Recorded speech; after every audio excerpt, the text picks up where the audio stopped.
Hello, everyone, and welcome to the Gillcast. You're either listening to this on the Sports Grid Fantasy Football Podcast or the RotoGrinders daily fantasy football feed. I'm Davis Maddock, joined by Nate Noling and Sammy Reed for what you guys have stated is your least favorite permutation of the show, in which I dunk all over these nerds. That's the spot that we are at today. We are talking to one guy who played Alvin Kamara in cash and two guys who did not play Alvin Kamara in cash. So, guys, I mean, this is the floor is yours to bitch and moan about Josh Jacobs. Yeah, it doesn't feel great. It doesn't feel great fading the Alvin Kamara 40 burger when Jacobs puts up the 7. To be honest, Nate, it's very unlike you. It's very unlike Nate to be like, you know what? I'm just going to go with a guy who's smashed his dick off the last 3 weeks and fade a guy who has been a top 5 fantasy asset for like the entirety of the time that we've been doing this program. The worst thing is, like, my favorite thing to target in fantasy is the running backs that get like above 10 expected DK rushing and then above 10 expected DK reception work. And we've had 3 players who've hit it all year. 2 of them were week 1. One of them was Alvin Kamara in week 8. And I faded him. I hate that. That's like I don't even want to do the rest of this show. Like, that was it. That was it. You played Alvin Kamara. You made money this week. That was the DJ Moore spot this week. Here's the thing. What's interesting is that I actually thought this was a pretty interesting slate. I thought that a lot of the 2v2s, both sides had merit. I think obviously a huge chunk of the field played Sam Ehlinger, but I totally thought not playing Sam Ehlinger was fine. And honestly, how much of the overlap in everyone's lineup happened, you think, because Waller was ruled out? I feel like before Waller got ruled out and everyone just played Foster Moreau, let's see, in the massive $25 there was 10 double different. There was like 5 different ways to go at tight end. Freiermuth was who I had before that. I wanted to play Tanner Hudson, who ended up garbage heroing it with 3 receptions for 58 yards. I guess I shouldn't say I had Freiermuth in. I had Tanner Hudson in. That was who I wanted to play because I wanted to play Alvin Kamara instead of Kenneth Walker. But yeah, it was like, I don't think it was that straightforward of a week. Like there ended up being a lot of overlap, but I would not have been surprised if if one projection system that people were using in blended optimals, if it was really dragging Ehlinger down, like Tua would have been fine in cash too, I think. Tua was my original cash quarterback before all the optos started spitting out Ehlinger. And I'm like, well, I can get all these great players. And I played Ehlinger and not Kamara.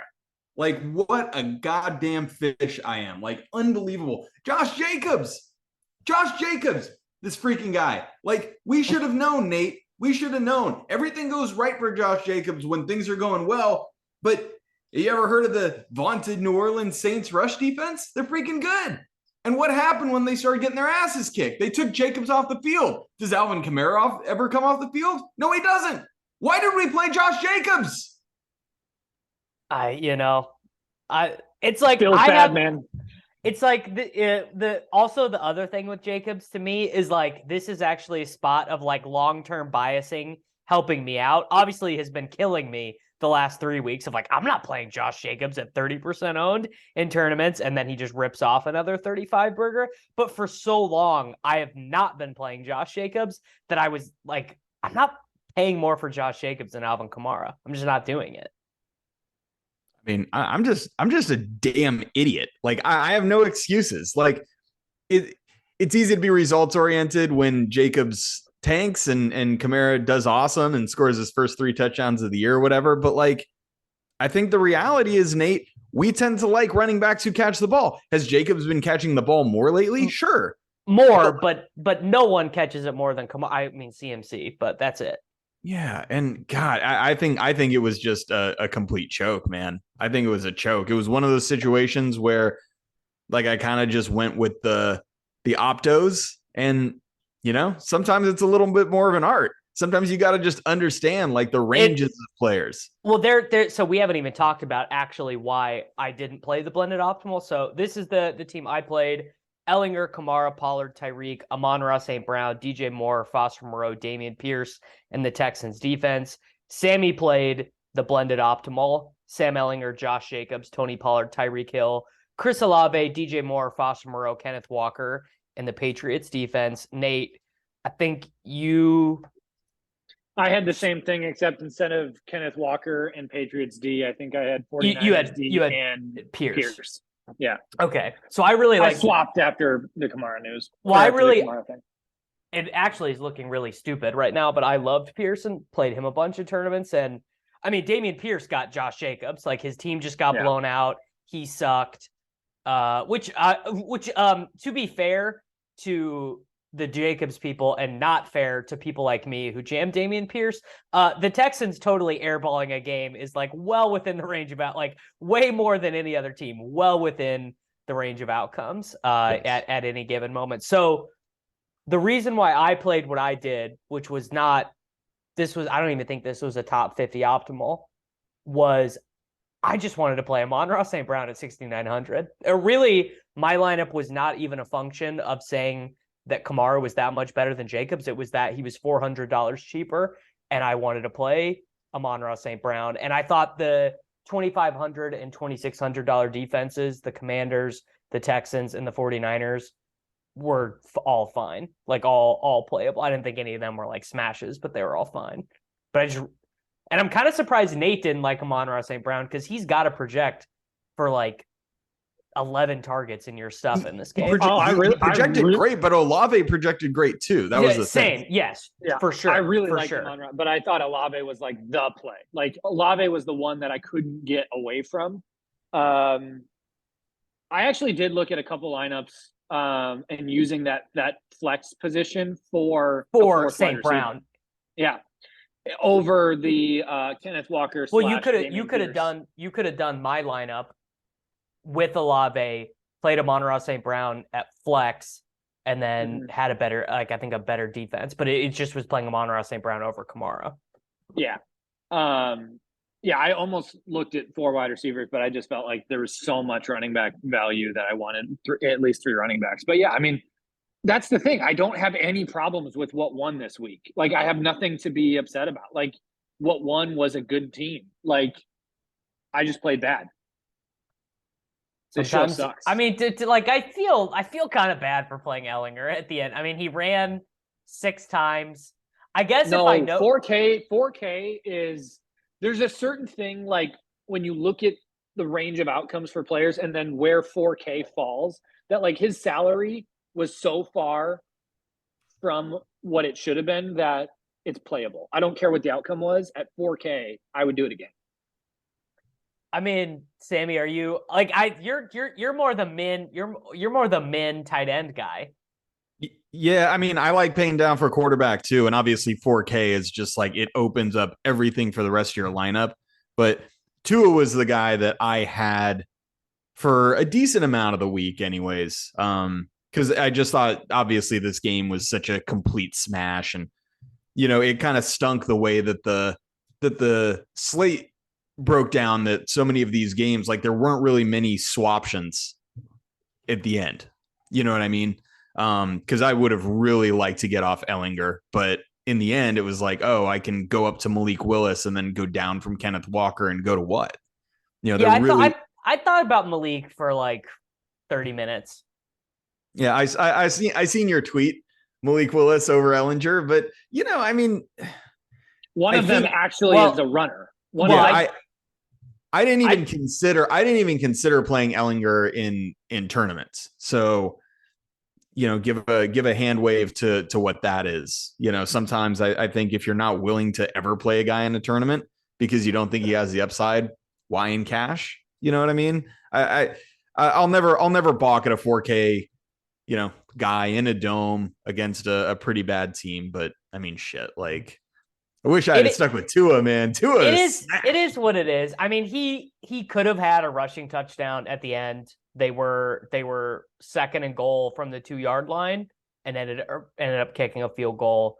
Like he had a couple opportunities, very easily could have gone the other way. So none of us played Kenneth Walker, who was pretty popular. Oh, you did. Okay. Yeah, I played Walker. I mean, obviously Kenneth Walker has just been giving everyone the blade for the last 3 weeks, but I was a little concerned about Homer getting in on passing downs, which ended up happening.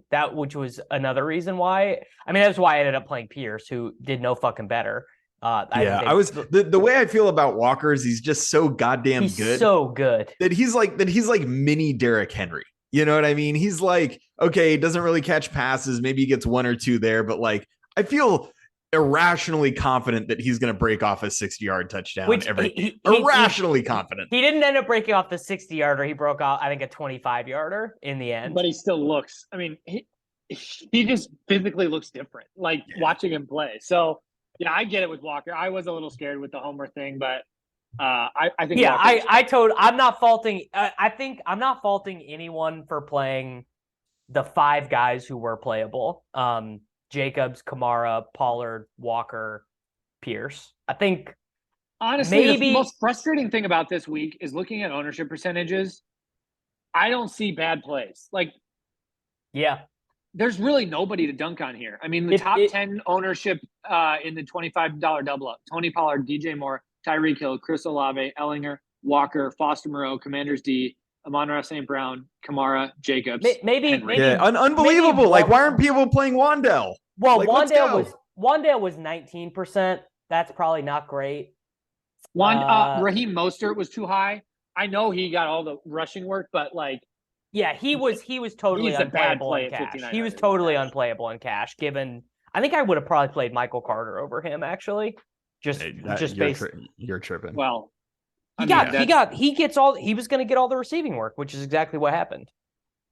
But I mean, I would obviously would not have played Michael fucking Carter in DK cash either. There was rather playing Carter than Josh Jacobs. There was a team I saw that got duplicated a fair bit that had Garrett Wilson in it, which I actually thought was fine. And so, I mean, what's the difference between DJ Moore and Garrett Wilson? Honest to God, like DJ Moore is really good. DJ Moore is a legitimate alpha. It doesn't have Zach Wilson as his QB. It's so funny. That catch at the end was, I mean, that's who DJ Moore is. Like, you just wait for that for the entire game. It's so funny. That play, obviously, like, I was just like, well, I'm going to win every game in cash now. But it totally ended up hurting my current winnings because any of the bubbling teams I had in tournaments were dead because I didn't, whatever DJ Moore was owned, like 20% or whatever. I didn't have any of that. Yeah, I'm pretty pissed about the DJ Moore stuff because people finally, after he smashed last week, and me and you, Nate, we just alphaed it up and played him in spite of all his dickhead performances. And now this week, 60% owned. Yeah, and now this week everybody owns him, and he catches this deep ass touchdown, awesome play, puts a 30 burger up at 5.3K, and like everybody owns him. It didn't even help us that much. Yeah, DFS feels pretty dead this week. You know, it's like you literally could have played a Tua double stack with Alvin Kamara and like maybe not have even gotten a top 50 score. Like not even close.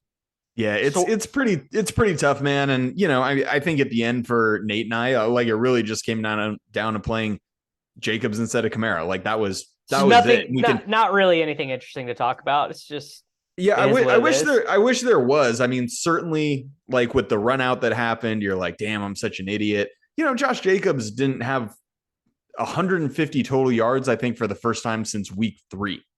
And even though the Raiders are just posers, like they just no-showed. Yeah. Yeah. I mean, you guys suck. Like, go home. But yeah, you know, it was not. I mean, the Saints are pretty bad.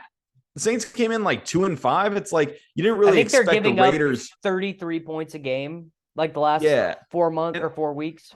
Yeah, and I try not to wrap myself up in they're a pass funnel, this and that. I mean, Jacobs has just been like laying waste to everybody. But the way that the run out happened in this game, like they just got down so much that they really didn't go to Jacobs, and they ended up taking him off the field and all this stuff. And it just really sucked, man. I mean, I think Kamara was a great play. I think Jacobs was fine. Obviously, if I had to do it all over again, I think Kamara basically since like week 2 or 3 has just had this like insane role of both pass catching. And you want to know why I chose Jacobs, why I thought about it? I just said to myself, you know what? Who's got the better chance of hitting the bonus? Like Josh Jacobs does. For sure. I mean, Kamara had 40 without the bonus, dude. I mean, Jesus Christ. Like, who cares about the bonus? Same for CMC, too. CMC had 40 without the bonus as well. Yeah. So it's a pretty tough scene.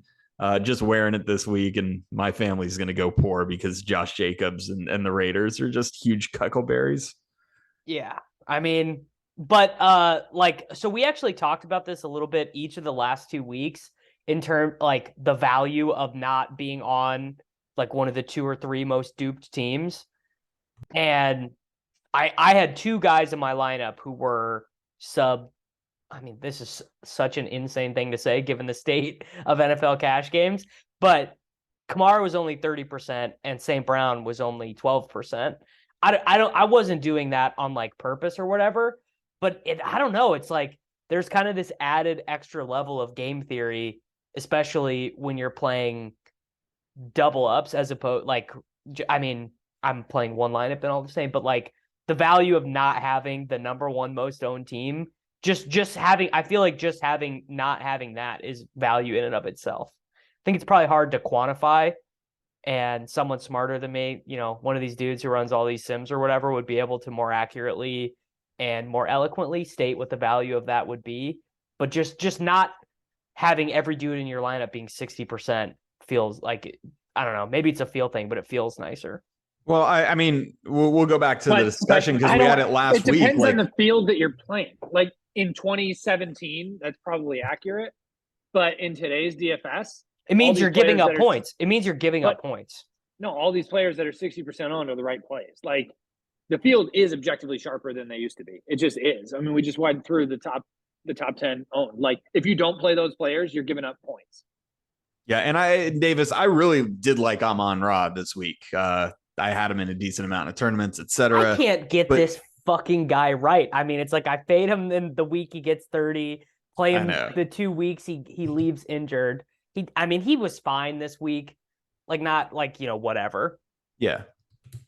I didn't think he was worth deconstructing the lineup for over Olave. But it's like, in Levitan, he does like the must plays and the want plays. Like St. Brown was the want play. He was just like, I'm treating him like a must play, even though he's a want play. Right. And, I don't think there's really a ton of value going back to the discussion. I don't think there's a ton of value in your 50-50s and double ups of being especially contrarian, because if you just get in the top half, like you're great. I think the value of being contrarian, like there's no real upside to it besides to like get above a train or two, but like where the real upside comes is in cash games. That's my opinion about it. The upside comes when, you have something where you're just like, yeah, if I hit a top 80th percentile or whatever, like I can just sweep the field. And I didn't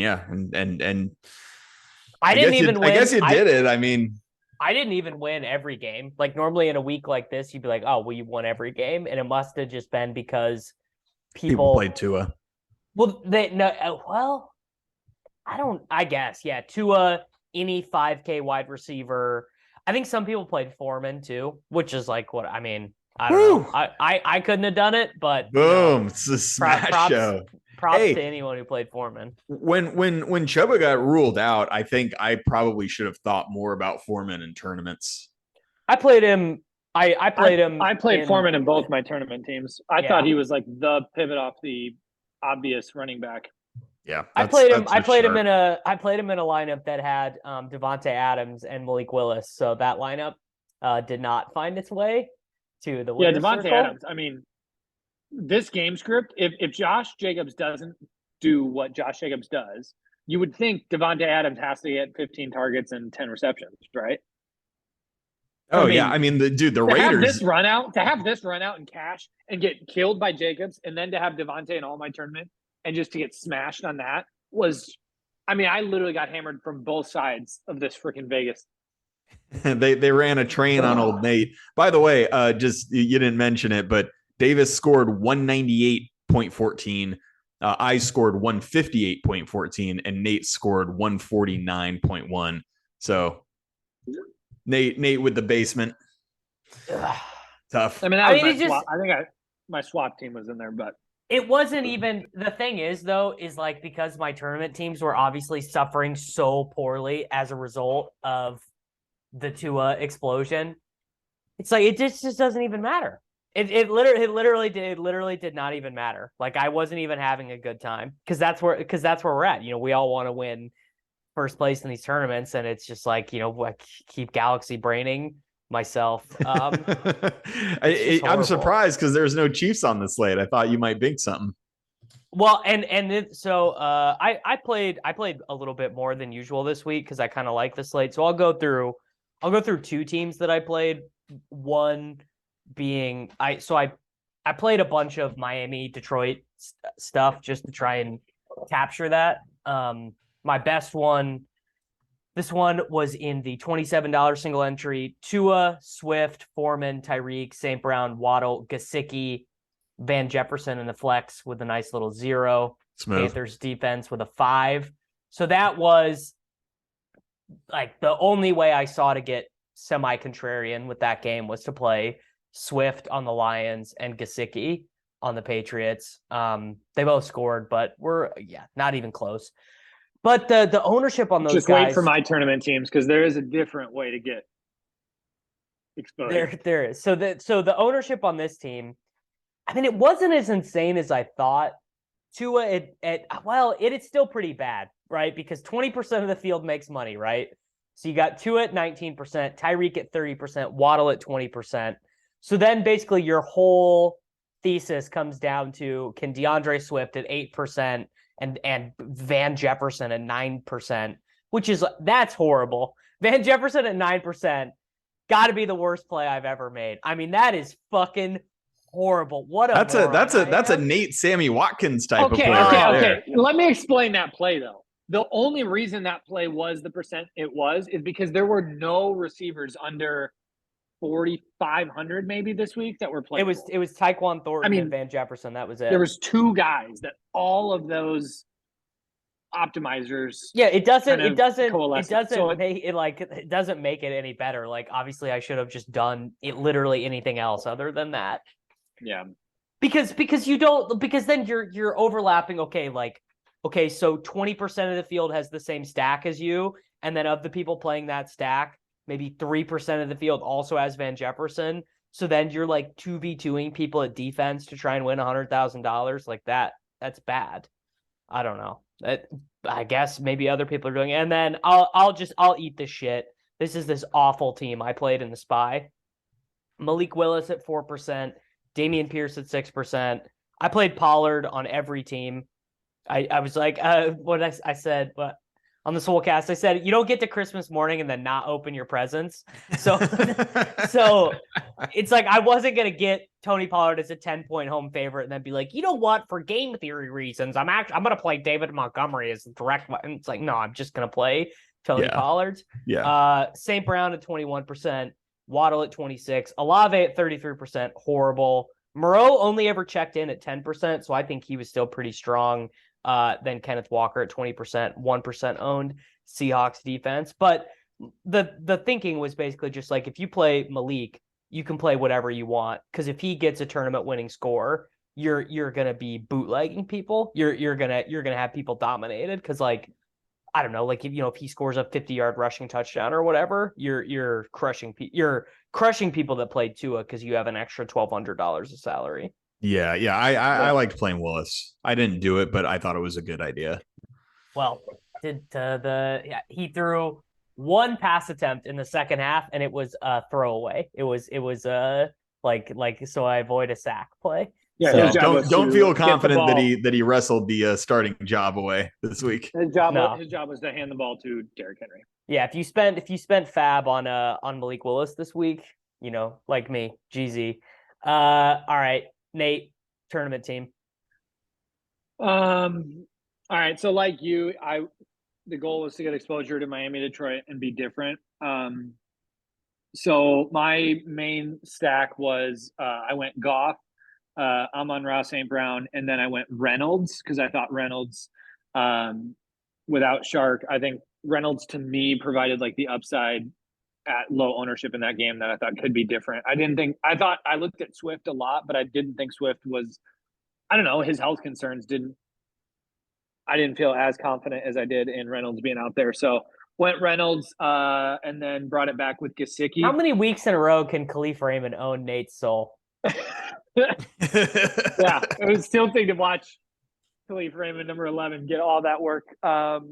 Like when the game goes off and you have the game and it wasn't St. Brown. That's literally the point, though. Like what? Like No, this is literally the point of like, what do we do? Just keep playing into this chalk? It's like, oh, I hit the nuts game stack and I didn't even min cash. Like that is why.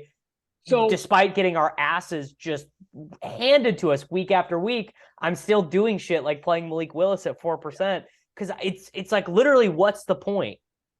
So I felt good about that, like that double stack with the bring back. I really do. Like I looked at this lineup a lot this morning and I felt good about it before lock. And then when I saw ownership flip over, Reynolds at 2.5%, Gesicki was under 10.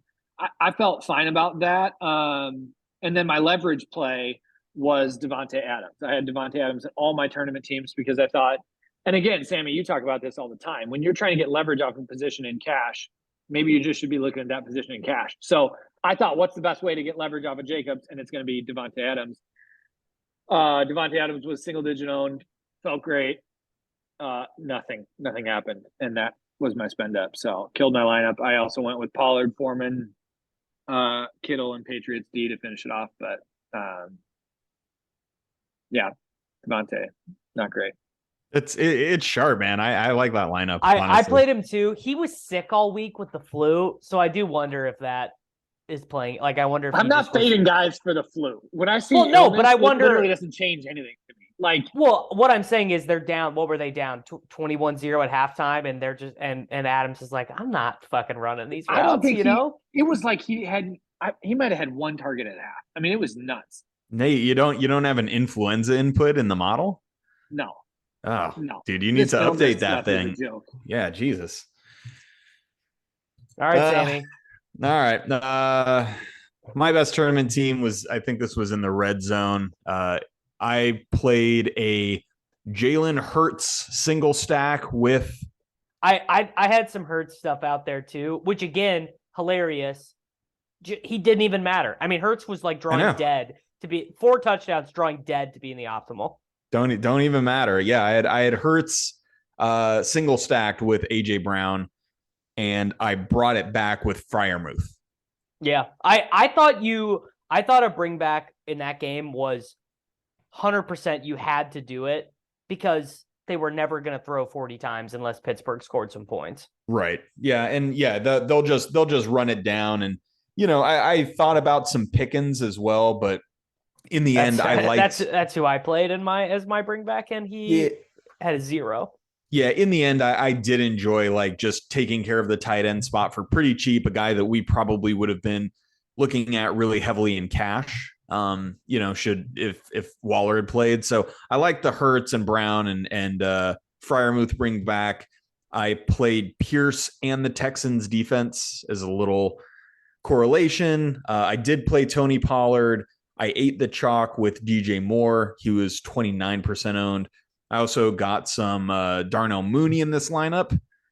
I played Wan'Dale Robinson, and this lineup scored 185.5, and I think it like min cashed. So I basically didn't play the game, right? I didn't play the Detroit game in this one and tried to kind of get away from it. I liked the idea of like getting Mooney in that lineup because I thought that Dallas would wreck shop and Mooney would get some volume, but in the end, no Tua double stack, no money. So I was pleasantly surprised to just min cash with this thing. That fourth AJ Brown touchdown would have been pretty fire though. He was like trucking toward the end zone. I thought he was going to get there and he just like tripped up and ran out of steam and so close.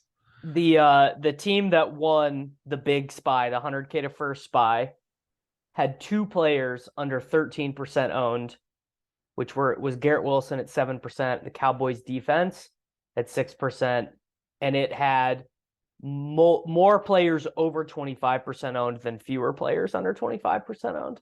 Damn. 252 points. Damn. Well, I mean, this feels like several weeks in a row that tournament teams are being taken down by really chalky lineups that maybe just have a piece or two changing. And I mean, I think this has been discussed on plenty of other podcasts, whether you guys think that's a trend that's going to continue or not. But, you know, I mean, I would hope it. I think tournaments this year have been extra, like super sharp. And I think I love hearing so much frustration because I do think that eventually the field's going to soften again. And the field's going to go back to playing too chalky and then optimal. Well, I mean, I think you can already and then argue, Malik Willis reigns. I think you can already argue that they are. I mean, for example, Dameon Pierce being 6 to 10% owned and then Tony Pollard being 60% owned. Like the odds that Tony Pollard outscores Dameon Pierce are nothing like that ownership gap would dictate. I mean, obviously do as I say, not as I do, as I jam Tony Pollard relentlessly in every lineup, but like, correct. But like, I mean, and it's like, yeah, I mean, we talked about this a little bit last week too. Like the wide receiver chalk didn't get there at all last week, other than Chase. You know, CD busted, Gallup busted, like multiple high owned wide receivers busted last week. Then they all got there this week. I mean, just everyone got there this week. And do you think that they're going to stop getting there? The Dolphins play the Bears next week. Damn, everybody except Olave. You know, he just really destroyed so many of my prize picks tickets early in the week. Like my 2 biggest prize picks, it was like CMC over 55.5 was a lock, and then Olave over 62. I felt like was pretty lockish, and one of those was good, and one of them wasn't. So CMC just doing it all himself, man. Just that catch, that end zone catch was beautiful. Watching it was him go after that. I mean, it was like I got hyped. Yeah, it was great because like he motioned out and then just sat in like the deep flat. Like he wasn't even really part of the route pattern, and then the play broke and he just like streaks toward the end zone, makes a leaping catch like a receiver, and it was just like boom, CMC's here, kid. Yeah, it's amazing that the 49ers are you know what they are? They're the sword fighter in Indiana Jones who's doing all the crazy sword fighting and it looks so impressive. And then get shot. And then Indy just shoots him. That's the 49ers. The 49ers for the 17 or 18 games leading up to their playoff loss are the guy with the sword. And then the Eagles or the Buccaneers or whatever, or Indiana Jones who just grunts and shoots them. It's going to be like watching people get so excited about the 49ers if they win their playoff game and then lose as a 10-point home favorite or whatever. By the way, the Los Angeles Rams. I mean, what a fall from grace for the Los Angeles dust. That is the underlying like thing about this NFL season is from a real football standpoint, I am fully enjoying watching Tampa Bay, Green Bay, and the Rams just look miserable. Like that is the only redeeming part of this NFL season so far. It's pretty great. The Packers and the Buccaneers and the Rams all stinking is like it's pretty good. Yeah, it makes football fun to watch. Like I love watching Aaron Rodgers just lose his mind out there on the football field. I can't wait for tonight. It's also like I mean this is maybe more of like a thing for Chiefs fans, but like watching Mahomes with clearly an inferior team to the Eagles and the Bills, I find that to be pretty interesting.